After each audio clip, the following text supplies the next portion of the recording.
बिस्मिल्लाहिर्रहमानिर्रहीम। अन इब्न मसऊद रज़ियल्लाहु तआला अन्हु क़ाल क़ाल अन्नबी सल्लल्लाहु अलैहि वसल्लम ला यदखुलुल जन्नत मन कान फ़ी क़ल्बिही मिस्क़ाल ज़र्रतिन मिन किब्र। सदक़ल्लाहुल अज़ीम। हज़रात मोहतरम, जैसा कि आपको मालूम है कि हमने माक़बल सबक में एक हदीस आपके सामने तिलावत की थी और साथ ये अर्ज़ किया था कि इंसान जब कुछ आमाल करता है तो उन आमाल के करने की वजह से जन्नत से महरूम कर दिया जाता है। उनमें से एक अमल जो हमने माक़बल हदीस में पढ़ा था कि जो बंदा किसी पे एहसान करता है और फिर उस एहसान को जतलाता है तो इस एहसान के जतलाने की वजह से वो शख्स जन्नत से महरूम कर दिया जाता है।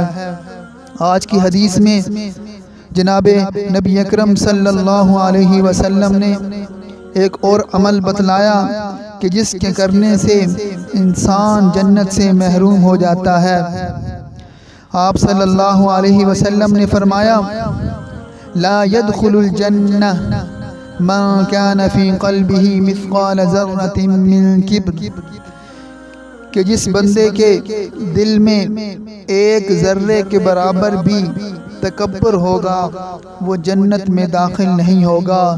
तो देखिए इस हदीस मुबारक के अंदर आप सल्लल्लाहु अलैहि वसल्लम ने कितनी सख्त वाईद फरमाई है उस बंदे के लिए कि जिसके दिल के अंदर ज़र्रा बराबर भी तकब्बुर होगा वो जन्नत में दाखिल नहीं होगा। तो हमारे लिए ये अलमिया है, ये लम्हा फ़िक्रिया है कि हम तकब्बुर से बिल्कुल बच जाएं, क्योंकि तकब्बुर ये सिर्फ़ अल्लाह रब्बुल इज़्ज़त की ज़ात को ही ये जचता है। हम दुआ करते हैं अल्लाह रब्बुल इज़्ज़त से कि अल्लाह रब्बुल इज़्ज़त हमें तकब्बुर वाली इस बीमारी से महफूज फरमाए।